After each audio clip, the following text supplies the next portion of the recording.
And what it is, I'll tell you what's coming. Not the launch. We've seen that 100 times already, last week and this morning. I want to give you a little something different for the beginning to actually, well, you'll see it, and you'll be able to, make your own adjustments. We have a small crowd today. What happened? To the moon? Fly me to the moon? Is everybody out dancing tonight? Playing somewhere else, you're playing the Ross around here. Oh, okay, all right. Well, I want to open up with this, as I was reminded of a little bit ago, that the Apollo 11 astronauts, they knew more about where they were going and how they were going to get back than Lewis and Clark did. Now, there's a tag team for you, the Lewis and Clark. They had no idea how large the country was. They had a budget of about $2,500, and they were on their own, weren't they? The entire world was watching. This was a global event. And NASA, depending on the numbers you look at, $23 billion to put these men on the moon, $23 billion, $28 billion, and Lewis and Clark had $2,500, to put together that great journey, their magnificent Lewis and Clark expedition. So you can do with that as you like. And again, they knew less about where they were going and how they were going to get back. So let's get started. And what we need to do is we need to put this 1969 landing in June, we need to put it in the context of the Cold War. See, this is the moon was a target, a beachhead for the Cold War. All right, so we need to put this in a little bit of context. And the context begins with Dwight Eisenhower and the Eisenhower presidency. And I know that if I remember, I know that all of you remember as well, that when Sputnik went up, fellow traveler, and all we had was the flashing across the horizon at night and that beep, beep, beep. And that so many journalists, so many were concerned that what the Russians were doing is they were using this to identify targets in the United States, to take out missiles, to take out army bases, to take out naval installations. And none of that was true. I mean, it circled the globe for a week, maybe 5 days, I don't recall, and just simply splashed down into the sea, didn't it? But it caused an enormous alarm here that the Russians were winning the race for space. That space was now red. That space had been communized. This is the Cold War, and that if the Russians could do this, then maybe they could put launching pads up there, and taking the information gleaned from Sputnik, again, to identify targets in the United States and to take out the United States and to take out our allies. The race for space was on. And the best we could do, and Eisenhower settling the country down, and at least trying to, as using the bully pulpit, that all they've done, this is a stunt, that the Russians have pulled off a technical stunt. They've launched a Sputnik about the size of a basketball. It flipped the Earth a number of times, and then it disappeared. There's no need to worry. Well, we know that it became an election issue in 1960, didn't it? And it will be on the Eisenhower watch that NASA will be formed. And Eisenhower made it clear that this will be a civilian organization. Now, over time, it was militarized, wasn't it? But Eisenhower, NASA, it will be a civilian organization. We are not going to panic here. And recall with me that when Eisenhower left office and he addressed the nation 3 days, 3 days before John Kennedy was sworn in, that Eisenhower warned the country, and I know you remember this phrase, of the military-industrial complex, that there isn't a missile system, there isn't a weapon system, that the military won't build if given enough money. That we need to have enough monies for highways and libraries and books, tuition adjustments and so forth, that we cannot fall prey to the military-industrial complex. We cannot have our soldiers standing shoulder to shoulder around the globe. We can't afford it. We don't need it. We need, and this is Eisenhower's term, we need not superiority, sufficiency.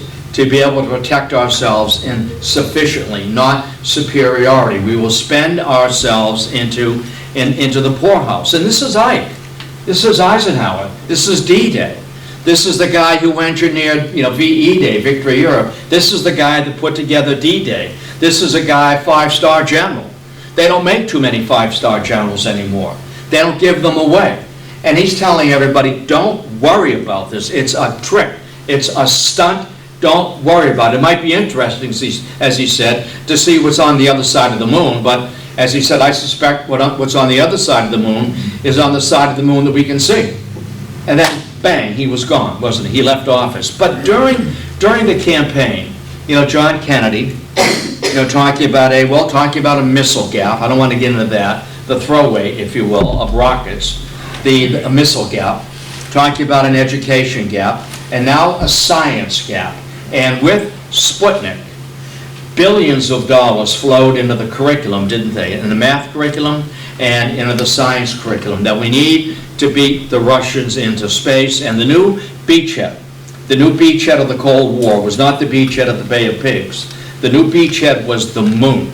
And it will be John Kennedy, at Rice University in 1962, and later on in speeches to Congress as well, that we will put a man on the moon in this decade. Now, he never lived to see it, obviously, but we will put a man on the moon in this decade.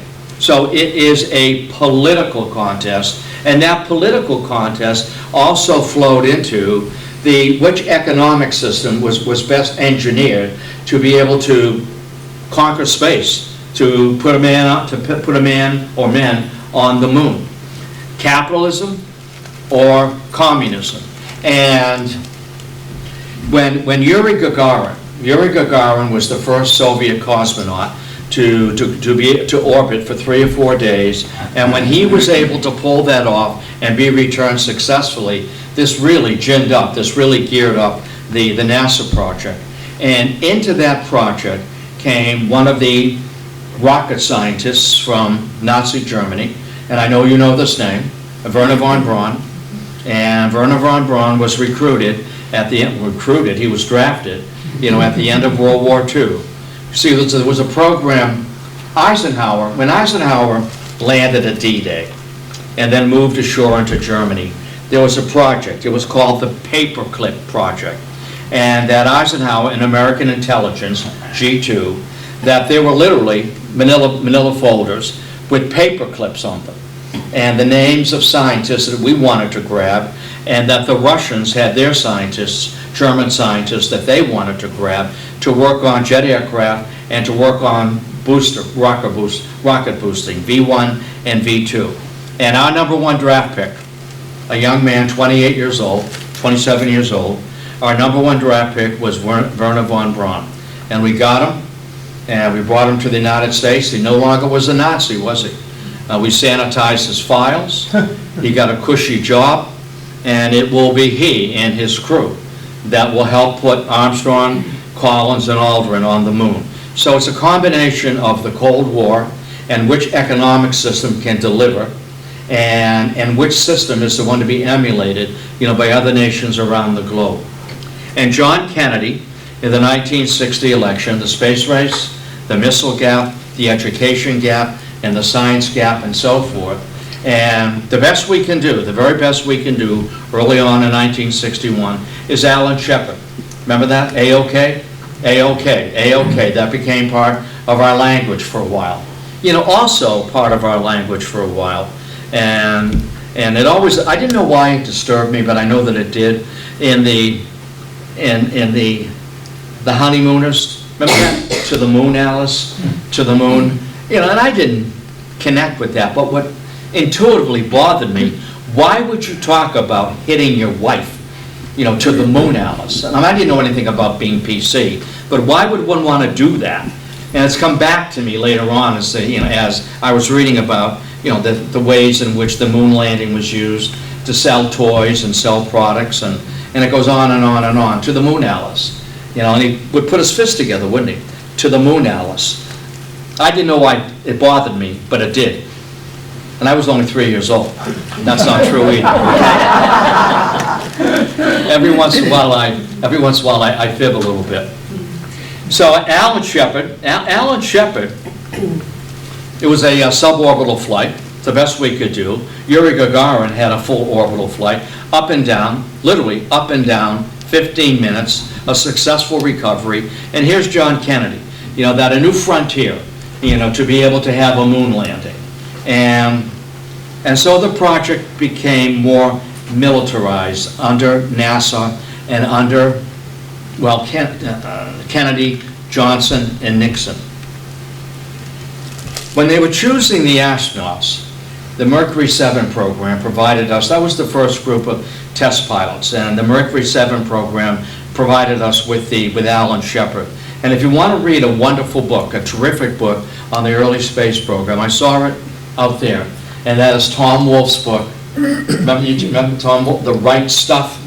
And the right stuff, courage, humility, bravery, and don't whine. The right stuff. The day of the launch, the night before the launch, I should say, Richard Nixon is now president.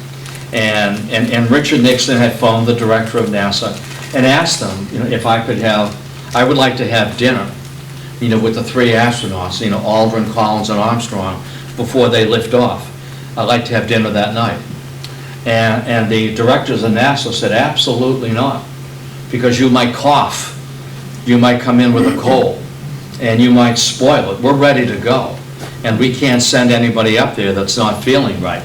Which recalls that early on, and like Alan Shepard and others, you may recall this with me, that when they returned, many of these guys were put in isolation for days, weren't they? For fear they're bringing back some bug.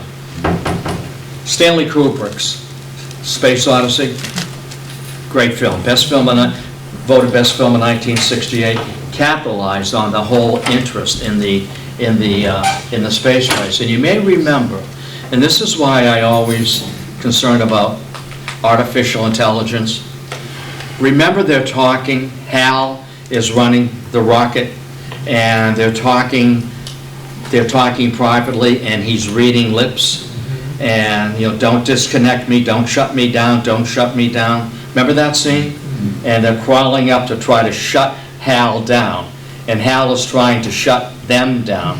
So we have these conflicts coming, with artificial intelligence versus human intelligence, and it's not always the right thing to do, just to do it scientifically, because there are unintended consequences. I know you learn, sociology, manifest destiny, not manifest destiny, latent function and manifest function. Manifest function, this is what you want to do. Latent function is an unintended consequence. It's coming together, 68, 69, there's been a few glitches. Kennedy had promised at Rice University, as he said.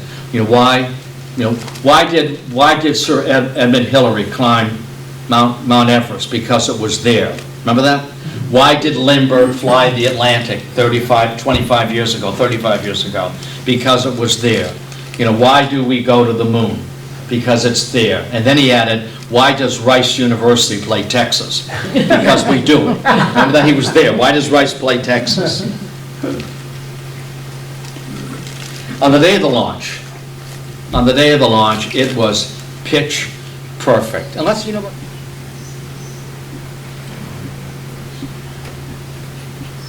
He should be coming up. Here, Jack King. He's talking about remembering the day. And then you see the guys suiting up. I get out there Okay, good volume? 1:45 in the morning. Here? Yeah, you can't hear it. You want some of the lights off, too? You can hear it? Tell them loaded, although there wouldn't be many press around or anything else. And of course, everything was different that particular morning. Driving out, we had all the cars and I'm gonna go to the back vehicles so I can all hear it. lined up. And Cocoa Beach was alive, if you will, at 2 o'clock in the morning, naturally.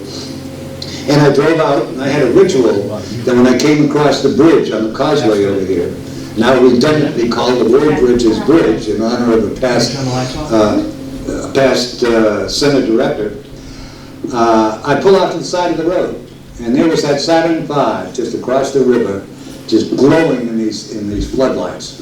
And it was kind of a magnificent sight. I just paused for a couple of minutes, and it may sound kind of corny, but it was the Saturn V and me, and I just paused there and just admired it, then went on to the control center. Came into the control center, same group of guys I've been working with for 6 or 7 years, but it was different. This was entirely different. This was the one. And everybody was intent on it, even though they went about their business the same way as they always did. So when we finally got to the final phases of the count, as I mentioned, you go on the automatic sequence. Firing command comes in at 3 minutes and 10 seconds, and the network's requested that I just talk it down from there. And the highlights are really, you go on power transfer at 50 seconds, and all 3 stages are now pressurizing to prepare for flight. And so I'm counting down, and we get down finally to ignition sequence start, which is 8.9 seconds. And as I say, it takes about 8 or 9 seconds for those engines to build up the thrust. And so I'm counting down from there, and I've got about 5 voices coming in my ear.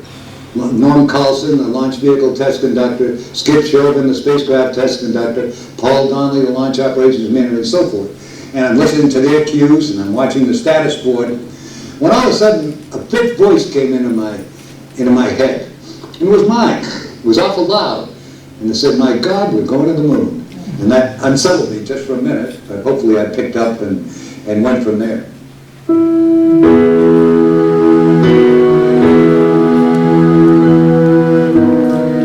This is what I wanted to share with you.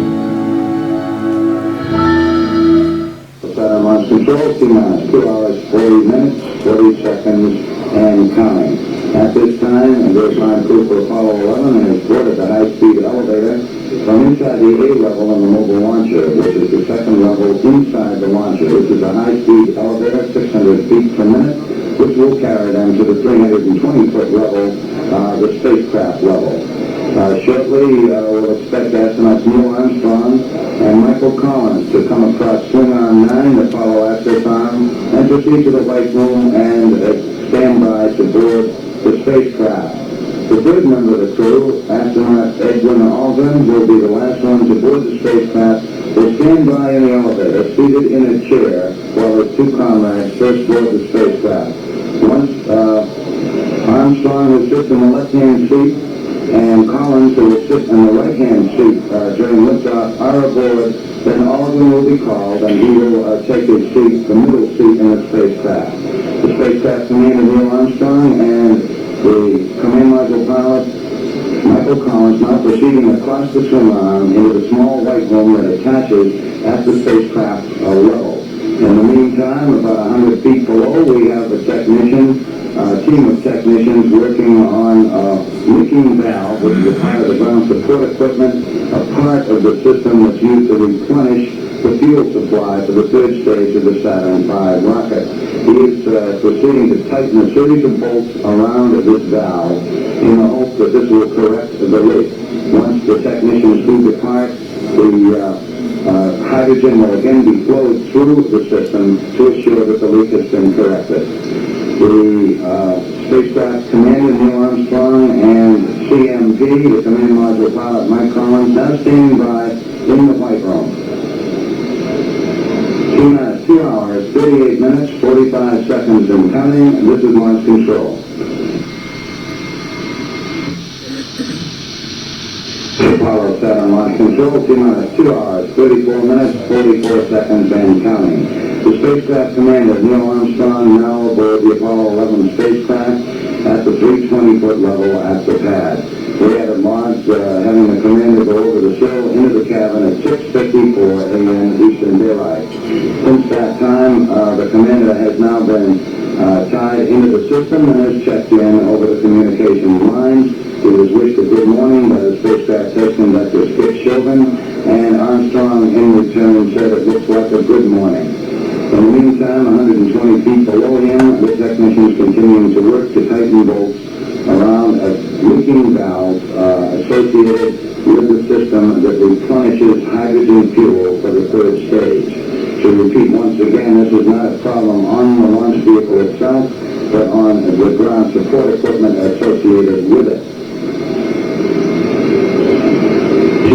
2 hours, 33 minutes, 45 seconds and counting. This is Kennedy Launch Control.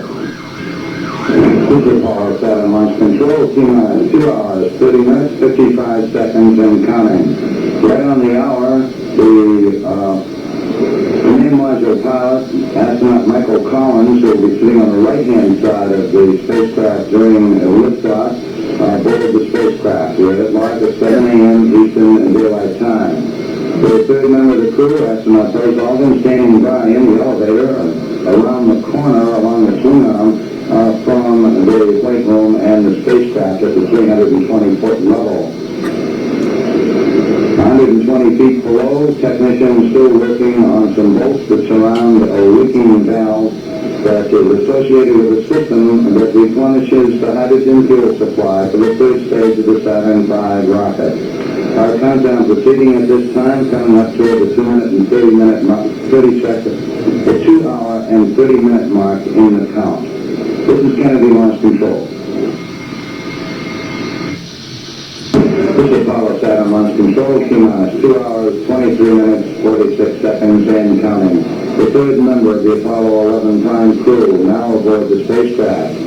We have launched at 7:07 a.m. Eastern Daylight Time when astronaut Buzz Aldrin boarded the spacecraft. He will sit in the middle seat during liftoff. As middle module pilot, his normal position would be on the right-hand side. However, due to crew preference, we have the commander, of course, Neil Armstrong, sitting on the left-hand side, the middle module pilot for the overall flight, Buzz Aldrin sitting in the middle seat, and the command module pilot, Mike Collins, sitting on the right-hand seat at liftoff. Down below at the 200-foot level, our technicians still hard at work tightening bolts around a valve associated with the system that replenishes the hydrogen fuel for the third stage of the Saturn V launch vehicle. This is ground support equipment located on the tower at the pad at the 200-foot level.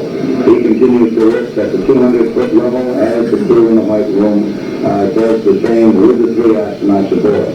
We actually have a fourth astronaut still aboard the spacecraft at this time, astronaut Fred Hayes, who is the backup command module pilot. He is in the lower equipment bay of the spacecraft, giving a helping hand to the 3 prime crewmen as they start to perform some of the preliminary checks here as we head down over the final 2 hours, 2.5 hours of the countdown. We're 2 hours, 22 minutes, 11 seconds and counting. You never see that, do you? No. You know, you see the liftoff, but we never see that. And I'm watching these. Pardon me? Totally done, Jim? We're done. Okay. Thank you. I'm going to turn on the Watch lights. your handbags, ladies, watch your handbags.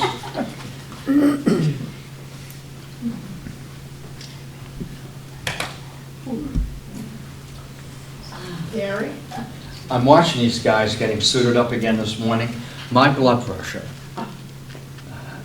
would have blown my head off, you know, just knowing that I'm riding an explosion. You know, I'm riding an explosion into space.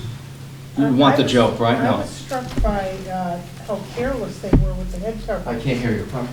I was struck by how careless they were with the head coverings. Yes, yes. They were This is the here- beginning. And, yeah, The woman who had it on like this and all the hair here is Yeah. hanging out and, yeah, the woman who was working on that, Yeah. whatever she was doing in the background. yeah. I mean, this is the first time, it seems, and these guys are so cool, aren't they? You know, right stuff. Yes.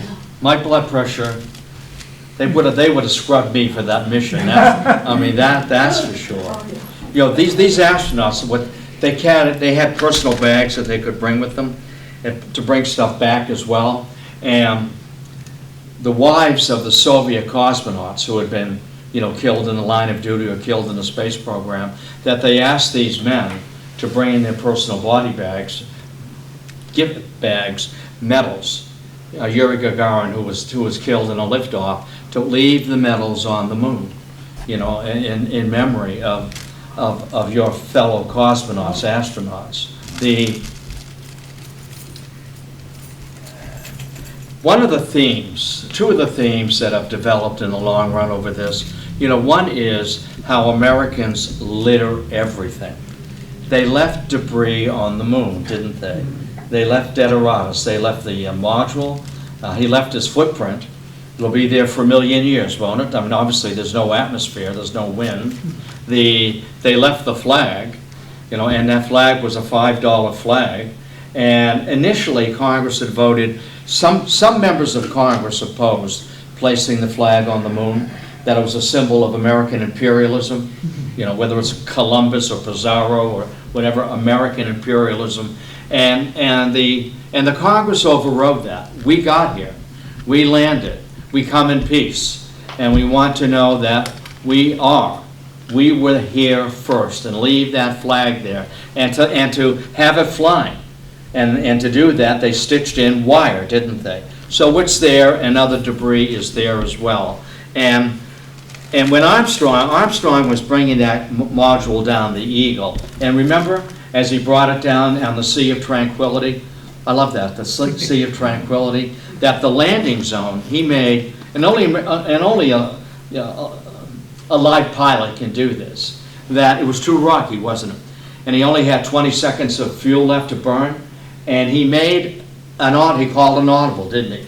To where it's less rocky, and I can have a smooth landing, and then I can carefully descend. I don't want to show you all of that. This documentary is 4 hours long. I mean, it goes on forever. You can get to the moon quicker, well, almost as quick. It took 4 days to get there. This documentary is 4 hours.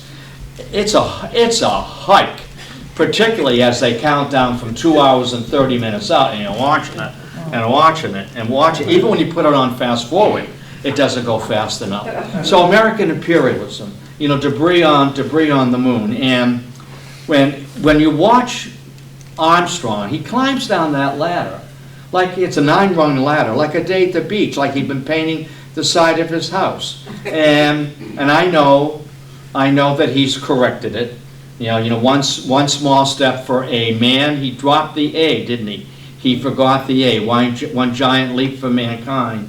And if I were him, I know that I would have rehearsed that so many times. You know, I'm the first guy, maybe the only guy.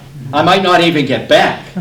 You know, but whatever I say, I want to make sure it's right, and it has some sound like, damn the torpedoes, full speed ahead. You know, give me liberty or give me death. That works. I think I would have worked out something else. You know, it's a good assignment, and have fun with kids. Ask them, if you landed, what would you have said? And don't be silly. You know, as a little project, you got 5 minutes. Come up with something you would have said if you were the first man or woman. There are no women in the program yet. There will be. You know, what would you say? How would you couch it? To avoid maybe some junk statement, or to telegraph American imperialism. I started to say, when Buzz Aldrin stepped down, in his packet, he knew this was momentous. He was a Presbyterian, and he carried with him a chalice, bread, and wine. He took communion privately, you know, before he joined Armstrong on the moon. They didn't know if they would get back, and there was no way to recover them, and there was no way, and there was no poison. You were stranded. Have you read the book The Martian? Anybody know the book The Martian? Yeah, the book is better. I'll tell you why. I'm not going to tell you why. This is a family show. The Martian, he gets stranded. He gets stranded on Mars. Read the first line in the book. And that's something you would say. Because he's there, he's been separated from his fellow astronauts in a sandstorm, and off they go. Read the first line, and it's going to pull you in. It's better than Moby Dick and Call Me Ishmael. I mean, I'm not going to tell you. No, you got to read. I don't talk like that. All right? But you can imagine, you know, what he said. Let me stop for a minute, just for a moment. Part of the Cold War, part of American technology, part of new circuitry system. And I've always thought that, you know, 2001 captured the problems, you know, when you're dealing with machines and they try to outthink you. And, you know, can a machine outthink? They've done tests on this. is there a different way that a machine thinks than a man thinks or a woman thinks? And they've been able to record it, and in some instances, they can't determine what's the thinking of AI and what's the thinking of a person, solving a problem. Let me just stop for a second, for a moment. An observation about the little bit of tape we saw. Do you remember where you were? Didn't Ma get you out of bed? You didn't have a mother? You were shaking your head no. Lake Pend Oreille, Idaho. Pardon me? I was in, if you were asking the question, Lake Pend Oreille, Idaho is where I was for the 69 Boy Scout Jamboree. Oh, okay. Okay, good for you. And Good for you. we're very fortunate to Good have for you. gone. And you know that some people have claimed, and they still do, that Neil Armstrong never landed on the moon. That he landed in Arizona. That gets taught in some classes. I've heard that. The thing was a complete fraud on the American people. That he landed in Arizona. None of that happened. It's a great day. 50 years ago, a great day for American technology, and a promise fulfilled. And it will be Nixon who will speak to the cosmonauts, through whatever speaker units they had, and to congratulate them and to welcome them back, to the White House. We remember it. I remember watching it. It was like 2 a.m., wasn't it? 3 a.m. our time. Anybody remember? Do you remember? It was in the daytime. Pardon me? It was in the daytime. Yeah. I think they said in that clip, it wasn't the launch 7:07 or something? It was 9:32. Oh, you're right. That was the time. Yeah, it was on I didn't see it today. That was 4 days earlier. It was on, the launch was at So 9:32. when did they land? They landed 4 days later, 10 something? Maybe it was late in the evening. I don't, it doesn't matter. It doesn't matter. The fact is, I thought it was something to celebrate, a little bit this evening, and to talk a little bit about. And it's militarism, it's science, it's imperialism, and it is the Red Scare. It is the benefits of communism over capitalism.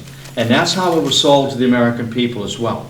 That we can do this, and we can do much more. And recently talking about going to Mars. Am I right about that? And frankly, if I may tell you the truth, who cares?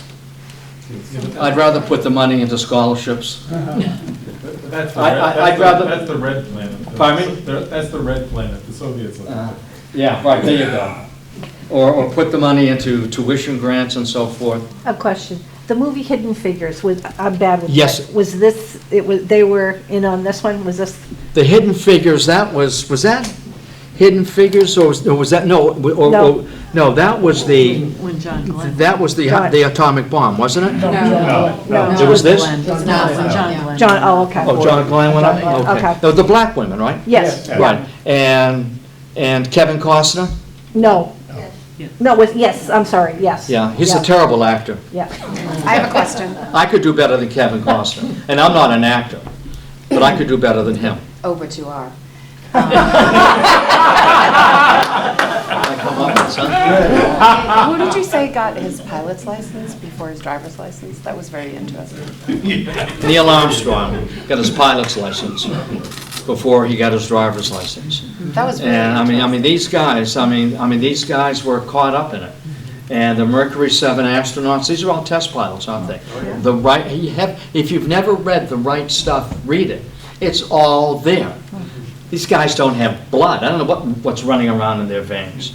And the book, The Astronauts Club, The Astronauts Wives Club.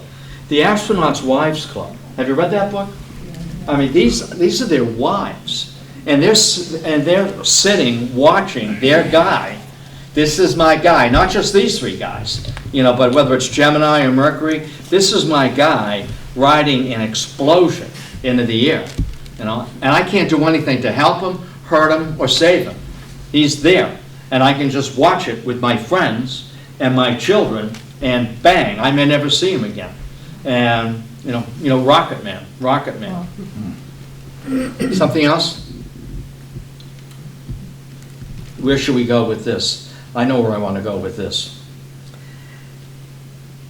During the Cuban Missile Crisis, at the end of the Cuban Missile Crisis, when the whole situation was resolved in October of 1963, and a deal was struck between Khrushchev and Kennedy and the State Department and the Soviet Foreign Ministry, that one of the goals, now that they got past this, is that there would be a joint mission to the moon with American astronauts and Soviet cosmonauts. And we know that that has happened, at least, in the orbiting for a year or 2 or 3. Who could ever stand that? Could you? I mean, to be up there, it doesn't appeal to me. If I were 22 years old, I'd take the chance, and I'd ride that thing, but not today. I'm 32, and I'm not. I know I'm not. It wouldn't happen today. So I'm going to turn it. Help me out here. Question, observation, memory. I've never done. The only NASA I've worked with, as I said, I ran around with blueprints and got paid for it, and on Saturdays as well, and that was fun. Just don't blow the job, Gary. All right? Don't put them on the moon too early. You'll blow it for all of us. So who started the rumors about Arizona? Was it the communists? Well, their training ground was in Arizona. Yeah, they did. Yeah, they tested some of their suits in Arizona. In fact, one of the reasons for training in Arizona was in case they missed the ocean. Not how you miss the ocean, but in case they landed in a desert, that they would have some desert training. And that's why, and also to test the suits, in case they missed the Atlantic and the Pacific Ocean. You've really got to work at that, to miss it. And if you watch the very end of this tape, and Walter Cronkite, watching it, and he's beaming, absolutely beaming, and he just takes off his glasses, he throws his glasses down on his desk, and he's smiling, and he says, "Oh boy, oh boy." I mean, that's Walter Cronkite. For my dad, maybe for your parents, I don't know. If Walter Cronkite said it was true. If he said it, it was true. That was my father. If Walter Cronkite said it was true. I never remember that part of Walter Cronkite, but that's where he just, boom, throws his glasses down. Oh boy. Splashdown? Splashdown? The splashdown. Yes. We did it. And remember, it was at Apollo 13? They had that problem coming back in, and they had to redesign everything to hit just that right space, and Cronkite is covering that. And remember that? They're waiting, and Tom Hanks, who I do like, by the way, Tom Hanks shaking hands with the other two guys. I thought the number 3 was important. That's one of my lucky numbers. The number 3, and shaking hands. It's been a pleasure flying with you. And we've got to hit that crease. Remember that? We got to hit that crease just right, or we incinerate. And Cronkite's on the ship, and they're all watching. And it came through when that parachute opened. It was a great, great moment, and they recapture it perfectly in the film Apollo 13. It's been a pleasure flying with you. Good stuff, American stuff. And oftentimes when we put our shoulder to the wheel moves. Yeah, so that's where Arizona came from. You're right. Anything else? You didn't bring your spacesuits with you. You're talking about... The Mickey Mouse Club spacesuits. You're talking about the right stuff and what's in their veins. There's been a lot of things over the last month. And one of them is that of the 3, their hot rates at launch, one of them had 89 beats per minute. 89 what? 89 beats per minute. One of their pulses, there were no more than 114. Went from 89 to 114 between the 3 of them. I was born with that. I don't have that anymore. 180. I just, and to your point, I cannot imagine to keep that. Just steady, steady, steady. I always tell folks, steady, steady, right? Keep your eyes on the prize. Steady. Hand on the tiller. Don't panic. Keep your course steady. And it by yourself coming down, and you've got to make a decision. Do I land here or land there. I've only got 20 seconds of extra fuel to burn, or I miss the whole thing. And we can't land here. I'll tip over. I'll fall out of the Eagle, which isn't good. Let me close with this with a joke, okay? You ready for this? All right? This you can keep. You can take this with you. And this is for whomever our listening audience happens to be. You ready for this? Take it with you. Guy's in a cemetery. You with me so far? Guy's in a cemetery, kneeling in front of a tombstone. And he's wailing and weeping and crying and saying, "Oh, why did you have to die? Why did you have to die? Your death has ruined the rest of my entire life. I've been miserable. Why did you have to die?" And there's a guy jogging through the cemetery, and he hears this guy wailing.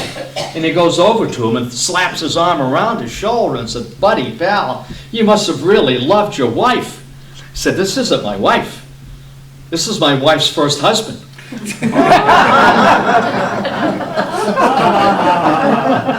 I like it. I like it. It works for me. I'll see you later. Thank you for your comment. Good night. Good night. It works for me.